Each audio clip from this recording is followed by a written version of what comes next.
우리는 예레미야 선지자의 이야기를 읽었습니다. 예레미야가 선지자로 소명받을 때는 1장 1절과 2절에 보면 요시야 왕 13년 때 제사장의 아들 예레미야가 선지자로 부름을 받습니다. 그가 부름을 받고 난 지 5년 되던 해 유다 땅 예루살렘에서 대단한 신앙 부흥의 놀라운 역사가 있었습니다. 그것은 그 유월절을 지켰던 그런 특별한 행사입니다. 유월절은 사실은 그 다윗 시대에도 한 번도 지키지 않았던 그런 일이었어요. 요시야가 8살의 왕이 돼서 외삼촌 공호부 hil기야 제사장의 그 후견 아래 18년 동안 예루살렘과 유다의 신앙 부흥을 꾀하려고 했는데 그것도 수포로 돌아갑니다. 제사장이 이제 죽고 25살 정도 된 그 왕, 그 8살의 왕이 됐으니까 18년이 지난 다음에 이 요시야가 통치하면서 하나님을 찾지 않습니다. 31년 되던 해 전쟁에 나가서 전사하고 돌아옵니다. 갑자기 왕이 죽으니까 그 아들이 왕이 되었는데 전쟁에서 이겼던 애굽이 예루살렘에 쳐들어와서 그 아들 왕이 된 여호아하스를 3개월 만에 끌어내리고 애굽으로 잡아갑니다.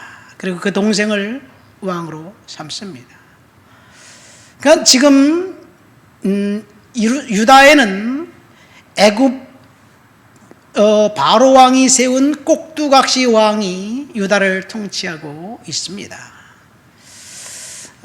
지금 애굽에 의해서 유다 내정은 휘둘리고 있습니다. 그런데 그런 어떤 시기에 걸프만 지역에서는 바벨론이라는 나라가 아수르를 무너뜨리고 새로운 이제 강자가 되어서 주변의 여러 나라들을 복속시키면서 결국 예루살렘까지 진격해 들어옵니다.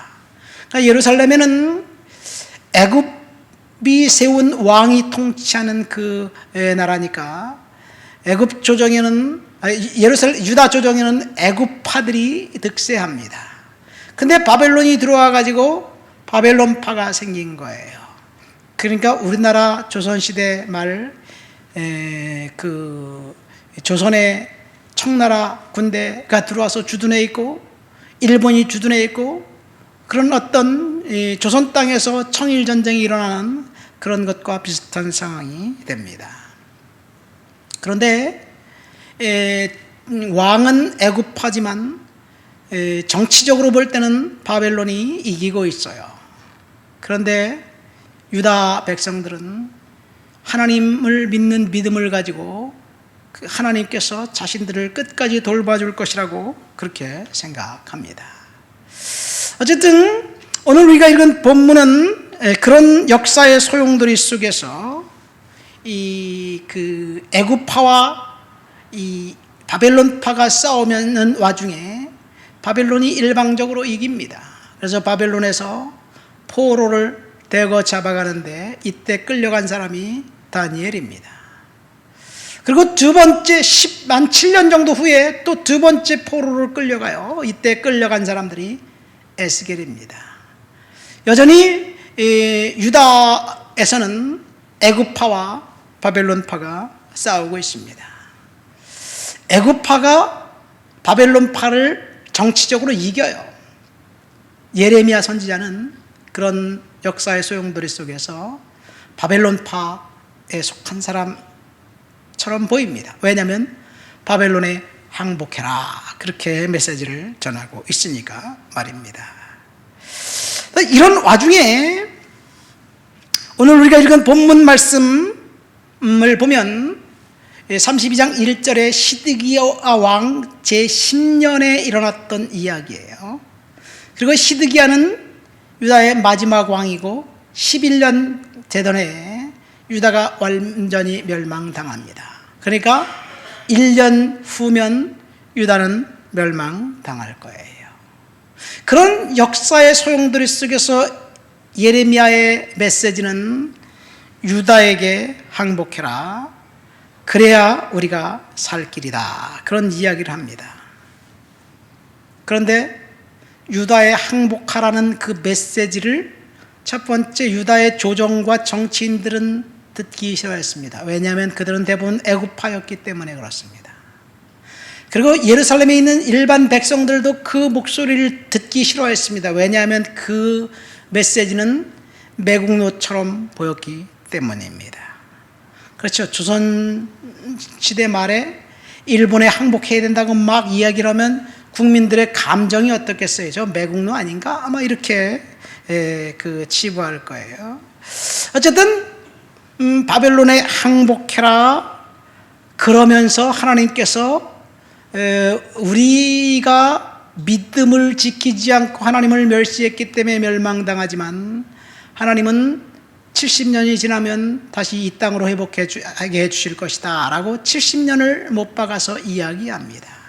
그리고 이 새 언약을 이야기합니다. 성경은 약속의 책이잖아요. 그렇죠? 구약은 옛 언약이고 신약은 새 언약입니다. 하나님은 다윗과 언약을 맺으면서 그 다윗의 후손들에게 영원히 견고한 왕위를 내가 네 후손들에게 물려주겠다. 이게 다윗의 언약입니다. 이 다윗의 언약에 빌미는 다윗의 언약에 있어서 최고조는 다윗의 후손에서 메시아가 탄생하겠다는 그런 언약입니다. 어쨌든 하나님께서 다윗과 약속했던 그 언약, 다윗의 후손들이 강하고 견고한 나라를 만들도록 해주시겠다고 약속하셨는데 시간이 지나면서 100년, 200년 지나면서 다윗 후손들이 하나님을 떠납니다. 결국 히스기야의 아들 므낫세 때 하나님을 멸시하고 예배를 무시하고 예루살렘 성전에 우상을 만들어 놓고 절하고 그곳에 남창의 집을 만들어 놓고 그 다음에 그곳에서 몰렉을 숭배하면서 자신의 아이들을 번제로 드리고 이런 가증한 일을 행하니까 하나님이 결국은 유다를 멸망시키기로 작정해요.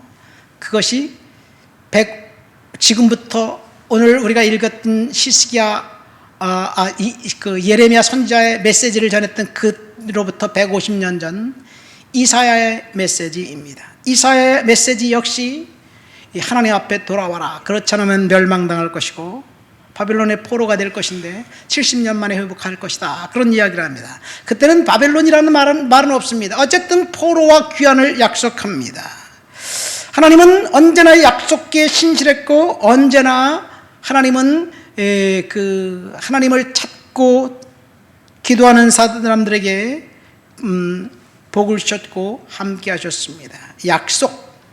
약속은 언약은 축복이에요. 아브라함의 언약도 축복이고 다윗의 언약도 축복이고 그 다음에 오늘 우리가 읽었던 예레미야를 통해서 주신 새 언약도 축복이고 오늘 본문 40절에 보면 영원한 언약을 세우겠다, 그 영원한 언약도 축복입니다. 하나님께서 축복을 약속하셨습니다. 오늘 본문을 통해서 설교 제목이 뭔가요? 다시 회복시켜 주겠다. 이 회복도 약속입니다. 하나님을 떠났고 하나님을 멸시했고 하나님을 예배를 거부했던 그 백성들, 유다 백성들, 하나님의 진노 때문에 1년 후면 바벨론에 의해서 국가는 멸망당할 것입니다. 아니 그보다 17년 전에 1차로 포로가 끌려갔던 사람들이 있고 10년 전에도 끌려갔던 사람들이 있었습니다. 그럼에도 불구하고 유다의 왕 시드기야는 여전히 선지자의 말을 경청하지 않았습니다. 그런데요, 예레미야 선지자가 바벨론에 항복해야 된다, 그것이 우리의 살 길이다, 이렇게 예언하는데 그 옆에 다른 제사장들과 선지자들은 이런 말을 합니다. 우리 민족은 잘 될 것이다. 하나님을 믿는 우리 민족은 하나님께서 보호해 주실 것이다. 지금 저 바벨론이 우리 군대가 쳐들어와서 예루살렘에서 막 사람들을 공격하고 있지만 저것들을 하나님이 다 밀어버릴 것이다. 그런 거짓 선지자들의 메시지가 여전히 사람들의 귀에 매력적입니다. 여러분들은 어떤 메시지가 더 매력적인 걸까요? 여러분들이 회개하지 않으면 고난당할 거야, 그 메시지가 더 매력적입니까? 아니면 무슨 일을 하든지 잘하든지 잘못하든지 복받을 것이다, 좋은 일이 일어날 것이다, 그런 메시지를 듣는 것이 더 좋습니까? 예레미야의 청중들도 마찬가지였습니다.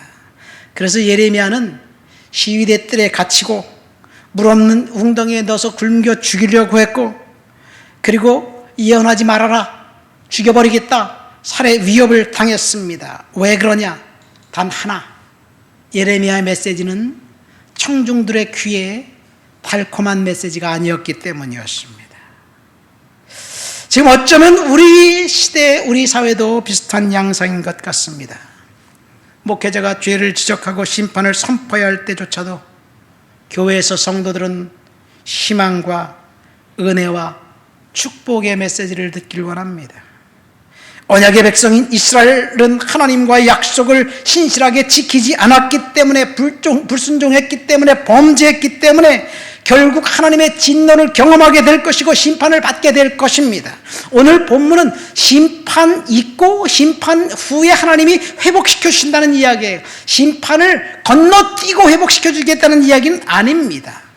예레미야 32장 우리 본문을 읽었습니다. 1절에 보면 시드기야 왕 10년 때 일어났던 일입니다. 우리는 유다가 멸망당했던 역사적 사실을 다 알고 있기 때문에 1년 후 멸망당할 걸 알고 있었지만, 당시 예루살렘에 있었던 예레미야 청중들은 그것을 현실화 시켜서 자신들에게 위기라고 생각하지 않았습니다. 유다는 결코 멸망할 수 없는 하나님의 축복받은 나라, 끝까지 하나님께서 자신들과 함께 할 것이라고 그렇게 생각했는데 하나님의 그 계획은 달랐습니다. 오늘 우리는 다시 회복시켜 줄 것이다 라는 제목으로 설교를 듣고 있습니다. 본문 36절과 37절 말씀을 한번 읽어볼까요? 36절 37절을 읽습니다. 그러나 이스라엘의 하나님 여호와께서 너희가 말하는 바 칼과 기근과 전염병으로 말미암아 바벨론 왕의 손에 넘긴 바 되었다 하는 이 성에 대하여 이와 같이 말씀하시니라. 보라, 내가 노여움과 분함과 큰 분노로 그들을 쫓아내었던 모든 지방에서 그들을 모아들여 이곳으로 돌아오게 하여 안전히 살게 할 것이다. 여러분, 여기서 무엇을 발견했습니까? 하나님께서 칼과 기근과 전염병으로 너희들이 심판받고 멸망당하고 바벨론에 넘긴 바 될 것이다. 여기서 하나님의 메시지는 끝나지 않습니다. 그렇게 될 거지만 하나님이 회복시켜 줄 것이다 라는 이야기예요. 지금 심판의 시계는 한순간도 쉬지 않고 째깍째깍 돌아가고 있습니다. 하나님께서 이사야 선지자를 필두로 해서 예레미야까지 근 150년간 줄기차게 유다 백성들에게 하나님 앞에 돌아오라고, 예배를 회복하라고, 하나님을 멸시하지 말라고, 우상을 떠나보내라고, 우상을 버리라고, 거부하라고 하나님이 말씀하셨지만 끝까지 백성들은 거부했습니다. 회개를 거부한 그 백성들에게 남은 것은 심판뿐입니다. 회개를 거부한 백성들에게는 심판이 오는 것은 당연합니다. 이 초대교회에 보세요. 성령 충만한 베드로가 이제 성령을 받고 나가서 복음을 전하는데 베드로의 메시지는 딱 두 가지예요. 첫 번째, 회개해라. 그리고 너희가 십자가에 못 박아 죽인 예수가 그리스도인데 그를 믿어야 구원받는다는 이야기예요. 베드로의 메시지를 듣고 사람들이 가슴을 치며 회개했습니다. 3,000명이 돌아옵니다. 그래서 예루살렘 교회가 폭발적으로 성장합니다. 예수님의 12제자들이 다 예수님의 명령 따라서 민족과 열방을 향해서 땅끝까지 가서 복음을 전하면서 회개를 선포했습니다. 사도 바울이 회개를 선포했고 교회를 세웠습니다. 초대교회 예루살렘 교회 성도들 회개한 사람들을 많이 물 세례를 받았어요. 우리는 세례 받으면 공부하고 세례 받죠. 근데 사실은요, 성경적인 것은 회개한 사람에게 세례를 주는 거예요. 회개한 사람에게 세례를 주면서 묻기를 뭐라고 묻냐면, 당신이 예수를 위해서 죽기로 결정했습니까? 네, 제가 결정했습니다. 그럼 물 세례를 줍니다. 이게 성례예요. 회개한 사람이 세례받고 세례받은 사람이 예수를 위해서 죽기로 결단했던 것, 그것이 초대교회의 역사였습니다. 이렇게 회개했던 사람들이 나가서 복음을 전하면서 초대교회 근 300년 될 때까지 수많은 지역의 교회들이 생겨납니다. 당시 기록에 보면 경건하고 거룩한 성도들이 세상의 권력과 부에 동요하지 않고 사막으로 들어가서 금식하고 기도하고 청빈한 삶을 살면서 동네마다 돌아다니면서 교회를 세웠어요. 사막의 교부들이라는 책이 있는데 거기에 보면요, 이집트에 이 수도원들이 수백 개나 있었어요. 사막에서 청빈한 삶을 살면서 하나님 앞에 금식하고 기도하고 탁발 수도승이 되어서 마을마다 돌아다니면서 복음을 전해서 교회가 생깁니다. 회개 토대 위에 교회가 세워졌는데 언제부턴가 탁발 수도사들의 이 회개에 대한 외침이 사라졌습니다. 왜 그러냐? 세속 정치와 경제적 풍요가 교회에 들어왔기 때문입니다. 더 이상 교회에서는 철저한 금욕과 절제 신앙을 이어갈 필요를 느끼지 못했습니다. 왜 그러냐? 회개를 통한 구원, 그것보다는 쉬운 방법을 발견했어요. 한 지방의 영주가 예수를 믿으면 그 지방은 그냥 그 즉시 그 다음날로 모든 사람들이 다 예수 믿는 사람이 된 거예요. 집단 개종, 속주민 모두가 다 한꺼번에 예수 믿는 그런 왕국이 되어버리고 말았습니다. 그러니까 쉽게 복음을 전하게 된 거예요. 이렇게 회개를 통한 구원이 아니라 집단 개종을 통해서 교회가 세워지고, 그래서 유럽이 기독교화 되었는데, 세속 역사가들은 이 1000년을 중세기 암흑기라고 말합니다. 수많은 불합리한 일들이 교회에서 일어났습니다. 기형적인 일들이 기독교라는 이름으로 자행되었습니다. 기독교가 사람 위에 군림하고, 그리고 회개하지 않고 예수를 믿은 사람들이 자신의 기득권을 위해서 사람들을 수탈하게 되었고, 더 이상 기독교는 거룩한 공동체가 아니라 폭력단체에 불과합니다. 그러니까 회개가 빠지니까 교회가 암흑기가 된 거예요. 1907년 평양 대부흥이 일어났습니다. 이 사건을 증언한 스왈론 선교사님이 이런 기록을 남겼어요. 교회에서 부흥을 체험한 성도들이 단순한 통회로만 끝나지 않았다. 다음날 사람들이 마을에서 교회에서 죄를 자백하는 모습을 볼 수 있었다. 도둑받은 물건들이 돌아오고 잃어버린 지갑도 돌아오고 오랫동안 갚지 않았던 빚도 청산되었다. 부정한 방법들은 다 희정되었다. 이게 평양 대부흥의 비결입니다. 이 평양 대부흥은 회개로부터 시작되었습니다. 이후 남북한이 분단되고 난 다음에 북한에 있던 성도들이 남한에 대거 내려와서 남한은 급속도로 교회가 세워졌고, 지금 대한민국엔 수많은 대형 교회들이 많아졌습니다. 이 평양 대부흥은 사실은 1900년도 영국의 웨일즈 대부흥에서 시작되었는데, 그 대부흥은 두 번에 걸친 그 영적 대각성에 의해서 시작됩니다. 그러니까 회개 운동이 영국 웨일즈에서 인도를 통해서 조선 땅까지 오게 된 거예요. 영국에서 대부흥이 있고 난 다음에 10만 명이 석 달 만에 2년 동안 10만 명이 개종했는데, 주님 앞에 들어와서 회심했는데, 그때 술집이 파산했습니다. 경찰들은 할 일이 없어서 그냥 놀고 있었고요. 온 도시의 도덕적인 분위기가 변화되었습니다.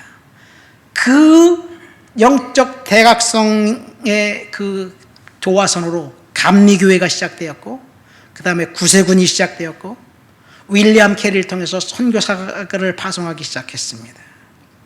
철저한 회개를 통해서 수많은 사람들이 교회로 들어왔고, 그리고 그 교회는 폭부수같이 쏟아진 은혜, 부흥의 단초가 되었습니다. 이것이 근 250년간 최근 기독교 역사입니다. 그런데 약 4, 50년 전부터 시작해서 전 세계 교회의 회개가 싹 사라져 버렸어요. 지금 교회에서 회개하라는 말을, 메시지를 전하지 않습니다. 제가 어렸을 때 회개하라는 말을 그렇게 많이 들었는데, 근데 한국교회뿐만 아니라 전 세계 모든 교회가 다 그래요. 그 이유는 잘못된 신학 때문에 그래요.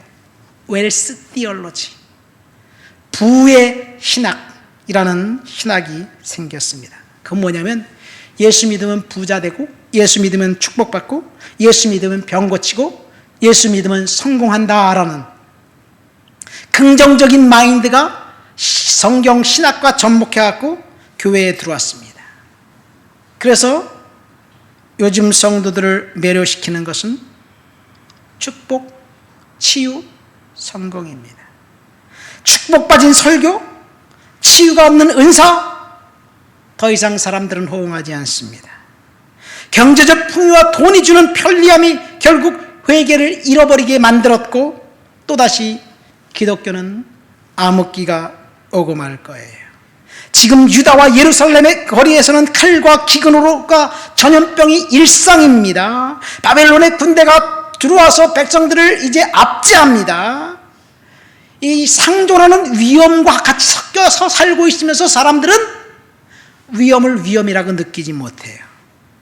이미 2번에 걸쳐서 많은 사람들이 바벨론의 포로가 잡혀갔음에도 불구하고, 그런데 하나님께서 37절에 뭐라고 약속합니까? 보라, 내가 노여움과 분함과 큰 분노로 그들을 쫓아 보내었던 모든 지방에서 그들을 모아들여 이곳으로 돌아오게 하여 안전하게 살게 할 것이다. 유다 백성들이 포로로 잡혀가기도 전에 하나님께서 그들을 다시 귀환하게 하겠다는 이야기예요. 그런데 여기서 우리가 심판의 이야기를 쏙 빼놓고 돌아오게 해주실 것이다라는 축복의 이야기만 하는 것, 좀 뭔가 어불성설인 것 같습니다. 심판이 반드시 있고 난 다음에 하나님 회복시켜 주시는 거예요. 저는 오늘 이 말씀이 예레미야 청중들에게 선포한 말씀이 아니라 오늘 우리에게 하나님이 주시는 말씀임을 믿습니다. 코로나가 지나고 우리 앞에 미래에 닥칠 일이 어떤 것인지 우리는 잘 몰라요. 힘든 상황에 우리 지금 처해 있습니다. 장로님도 그렇고, 그리고 성도들도 그렇고, 교회도 그렇고, 연로하신 부모님 문제 때문에 기도하고 있는 성도들도 그렇고, 자녀들을 위해서 기도하는 성도들도 그렇고, 어떻게 될지 모르겠어요. 어쩌면 우리가 하나님이 지금 영적으로 역경과 어둠의 터널을 지나가고 난 다음에 하나님 회복시켜 주시는 은혜가 있는데, 영적으로 어둠의 터널을 지나가고 있는 그런 상황이지만 하나님께서 반드시 회복시켜 주실 줄 믿습니다. 저도 목회를 하면서 하나님 무엇을 말씀하시든지 열심히 순종하고 심부름 열심히 하려고 노력했습니다. 하나님께서 반드시 회복시켜 주실 줄 믿습니다. 저에게도 그렇고, 우리 좋은 이웃교회도 그렇고, 여러분들 가정과 자녀들에게도 그렇고, 내 아이들에게도 그렇고, 예레미야 선지자를 통해서 말씀하신 회개의 회복의 역사가 반드시 우리에게 있게 될 줄 믿습니다. 지금 이 말씀은 예레미야가 이스라엘 유다 백성들에게 한 예언입니다. 예언은 그 예언의 말씀, 이 말씀 하나님의 말씀이다라고 딱 믿고, 그 말씀을 가슴에 품고 그 말씀이 이루어질 때까지 기도하면서 인내로 기다리는 것이 중요한 거예요. 지금 이 예레미야 선지자의 예언을 듣고 그 말씀이 이루어질 것이라고 생각하면서 무릎으로 하나님 앞에 나간 사람이 있습니다. 그 사람이 누굴까요? 다니엘이에요. 제가 여러 번 얘기했지만 회복해 줄 것을 다니엘은 믿고, 왜냐하면 다니엘은 첫 번째 일자 포로에 끌려갔던 사람이거든요. 근데 바벨론에 가서 성공적인 인생을 살았습니다. 다니엘 시대에 나라가 3번 바뀌어요. 아니, 왕국이 3번 바뀌어요. 바벨론 시대에 끌려갔는데 메데라는 나라가 등장하더니 또 파사라는 나라가 등장합니다. 어쨌든 세 왕국이 바뀌는 동안 다니엘은 성공적인 인생을 살면서 예레미야 선지자의 예언을 기억하면서 하나님이 약속하신 그 회복의 때가 다가왔다는 사실을 믿고 무릎으로 기도하면서 매일 하나님 앞에 나와 기도의 제단을 쌓습니다. 다니엘이 바벨론에서 이사야와 예레미야 선지자의 예언을 듣고 하나님 앞에 무릎 꿇고 기도할 때 하나님께서 그 다니엘의 기도를 들으시고 하나님의 계획을 시행하십니다. 하나님은 기도하는 사람들의 기도를 통해서 이 땅에 하나님의 역사를 풀으셔요. 다니엘의 기도 때문에 구체적으로 그 이스라엘이 회복했다라는 그런 이야기는 없어요. 그러나 다니엘이 기도를 시작한 즉시 하나님이 천사를 파송해서 다니엘 10장에 보면 이런 말씀이 있습니다. 내 말이 들으신 바 되었으므로 내가 내 말대로 인하여 왔느니라. 이제 다니엘이 기도하니까요, 역사가 소용돌이치기 시작하는 거예요. 만약에 다니엘이 침묵했다면 어떻게 됐을까요? 몰라요. 그렇지만 성경에는 에스겔서에 보면 이런 말이 있어요. 기도해야 될 그 시간에 아무도 기도하지 않았기 때문에 그 어떤 일도 일어나지 않았다. 에스겔 22장 30절 31절 보니까 이런 말씀이 있어요. 이 땅을 위하여 성을 쌓으며 성 무너진 데를 막아서서 나로 멸하지 못하게 할 사람을 내가 그 가운데서 찾다가 얻지 못한 고로 내가 내 분으로 그 위에 쏟으며 내 진노의 불로 멸하여 그 행위대로 그 머리에 보응하였느니라. 나 주 여호와의 말이니라. 이 말이 무슨 말이냐면 하나님이 심판을 하려고 딱 기다리고 있어요. 근데 누군가가 하나님 우리가 잘못했습니다, 용서해 주십시오, 회개하고 하나님 앞에 대적하며 기도하면 그러냐, 됐다, 내가 심판을 거두고 가겠다. 그런데 아무도 기도하는 사람이 없는 거예요. 그래서 하나님이 거기서 심판을 쏟아부은 것을 이야기합니다. 하나님께서 이스라엘을 그 죄 때문에 멸하시려고 그렇게 했다는 이야기예요. 의로운 사람이 기도만 했다면 하나님께서 자비를 보여주셨을 텐데 오늘날 우리들도 마찬가지입니다. 지금 왜 우리가 국가와 민족을 위해서 기도합니까? 왜 여러분들이 모여서 기도합니까? 저와 여러분들이 모여서 중보기도 하는 이유는 하나님의 능력이 풀어져서 하나님의 은혜가 임하도록 해달라는 기도예요. 오늘 우리는 예레미야 32장 말씀을 읽습니다. 이 시드기야 왕 10년째입니다. 그 멸망과 저주는 원인이 없이 찾아오지 않습니다. 그런데 여기 하나님의 사랑이 숨어 있습니다. 하나님이 유다 백성들을 멸망시키기로 결정하고 난 다음에 두 가지를 약속하셨어요. 우리 38절부터 40절까지 한번 같이 읽어볼까요? 38절부터 40절까지 읽습니다. 그들은 내 백성이 되겠고 나는 그들의 하나님이 될 것이며 내가 그들에게 한 마음과 한 길을 주어 자기들과 자기 후손의 복을 위하여 항상 나를 경외하게 하고 내가 그들에게 복을 주기 위하여 그들을 떠나지 아니하리라 하는 영원한 언약을 그들에게 세우고 나를 경외함을 그들의 마음에 두어 나를 떠나지 않게 하고. 여기 38절에 뭐라고 되어 있습니까? 그들은 내 백성이 되고 나는 그들의 하나님이 될 것이며. 이스라엘 백성들이 하나님의 백성이 아니었나요? 하나님이 그들의 하나님이 아니었나요? 하나님이 그들을 떠났고 하나님을 우상 숭배했고 하나님을 멸시했습니다. 그래서 심판이 임했습니다. 그런데 하나님은 내가 그들의 백성이 되었고 나는 그들의 하나님이 될 것이다 라고 말하면서 40절에 이렇게 말합니다. 내가 그들에게 복을 주기 위하여 그들을 떠나지 않겠다. 이 말씀 역시 그때 거기에 있었던 예루살렘의 예레미야의 청중들에게 주신 말씀이지만 오늘 저와 여러분들에게 주신 말씀입니다. 저는 이 말씀 그대로 문자 그대로 우리에게 임할 줄 믿습니다. 주님께서 하나님께서 복을 주기 위해서 우리들 가운데 계시다는 사실 믿으시기를 예수님의 이름으로 축원드립니다. 하나님은 나는 하나님의 백성이고 그리고 하나님은 나의 하나님이 될 것이다 라는 38절 말씀 보세요. 언제 그랬나요? 출애굽 당시 그랬습니다. 이스라엘 백성들이 애굽에서 살고 있는데 요셉을 알지 못하는 새 왕이 등장하면서 왕국이 바뀌면서 애굽 땅에 살고 있는 시브리인들이 고된 노동으로 말미암아 부르짖기 시작합니다.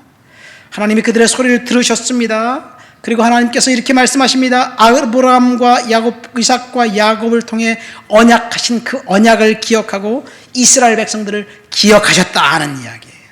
아브라함과 이삭과 야곱을 통한 언약, 그 언약 때문에 고된 노동에서 부르짖는 그들의 소리를 들으면서 그렇게 말하는, 너희들은 내 백성이야, 나는 너희의 하나님이다. 그래서 이스라엘 백성들을 구원해 준 거예요. 시브리인들을 애굽에서 탈출시켜서 젖과 꿀이 흐르는 땅에 들어가게 하신 거예요. 여러분, 하나님은 나의 하나님이고 나는 하나님의 백성입니다. 두 번째는 여호수아에게, 모세가 죽고 난 다음에 여호수아에게 하나님이 또 찾아가서 말합니다.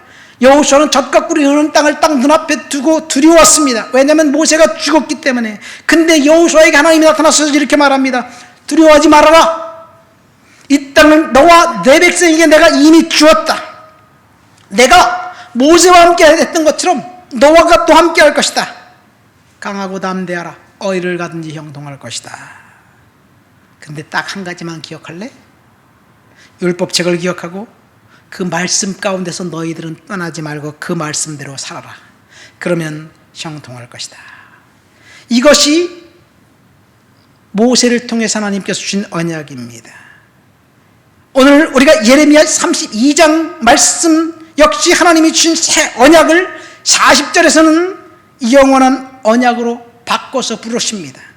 내가 그들에게 복을 주기 위하여 그들을 떠나지 아니하리라. 이것이 하나님이 예레미야를 통해서 백성들에게 주신 영원한 언약입니다. 이것이 하나님이 저와 여러분들에게 주신 영원한 언약입니다. 영원한 언약은 뭡니까? 복을 주기 위해서 하나님이 떠나지 않겠다는 이야기예요. 42절 말씀 보면 내가 이 백성에게 큰 재앙을 노린 것 같이 허락한 모든 복을 그들에게 줄 것이다. 이 큰 재앙은 바벨론의 포로가 되는 것이고요, 허락하신 모든 복은 귀환하는 것을 이야기합니다. 여러분, 회복의 날, 은혜의 날이 저와 여러분들에게 찾아왔습니다. 말씀을 맺습니다. 오늘 예레미야 선지자를 통해서 유다 백성들에게 다시 회복시켜 주시겠다라는 제목으로 설교를 들었습니다. 이 회복은 영원한 언약을 말합니다. 예레미야 선지자를 통해서 이 말씀을 선포하신 순간은 히드기야 왕 10년째입니다. 이제 앞으로 1년이 지나면 이스라엘 백성들은 유다는 멸망당할 것이고 그리고 포로로 잡혀갈 것입니다. 그런데 하나님께서 예레미야를 통해서 다시 회복시켜 줄 것을 약속하셨는데 그 회복이 언제 일어났느냐? 시편 126편에 보면 꿈꾸는 것처럼 하나님이 회복을 시켜주었고 포로에서 백성들을 귀환시켜 주셨습니다.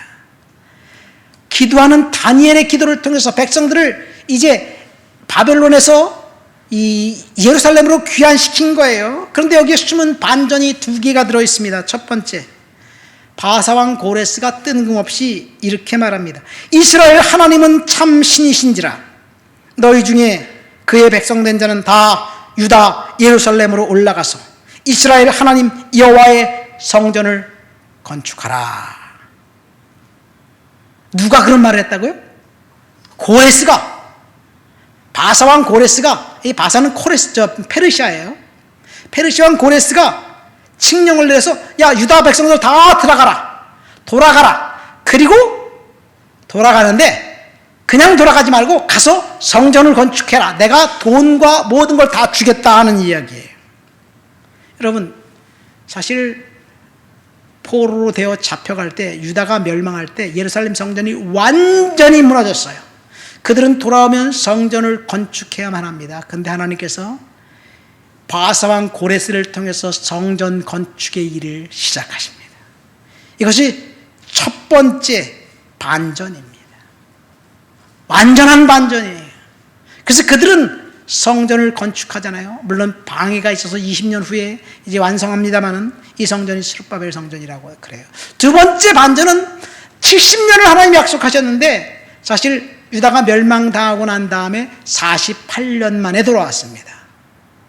기도하니까 약속하신 그 시간을 하나님이 단축시켜 준 거예요. 우리가 기도하면 하나님이 우리의 힘든 상황 속에서 하나님 앞에 기도하는 것들을 단축시켜 주실 줄 믿습니다. 그러니까 우리는 낙심하지 않고 믿음을 갖고 기도하면서 딱 한 가지 우리에게 필요한데 그것은 인내, 기다리는 거예요. 믿음을 갖고 기도하고 기다리면 하나님께서 오늘 말씀처럼 다시 회복시켜 주실 그날이 더 빨리 오게 될 줄 믿습니다. 우리 다 같이 통성으로 말씀을 생각하며 기도합니다. 하나님 아버지 감사합니다. 오늘도 주님 앞에 나와 주를 높여드리고 주를 찬양하고 주를 예배합니다. 성령께서 만져 주옵소서, 지켜 주옵소서, 역사해 주시옵소서, 능력으로 채워 주옵시고 권능으로 덧입혀 주옵시고 말씀을 잡아 주옵시기를 이 시간도 간절히 기도합니다. 주의 영광이 드러나고 주의 권능이 드러나고 주의 역사가 드러나고 하나님 은혜가 드러날 수 있도록 주여 도와주시옵소서. 하나님을 높여드려 하나님을 찬양합니다. 예수님 이름으로 기도합니다. 아멘. 하나님께 힘을 드리시겠습니다.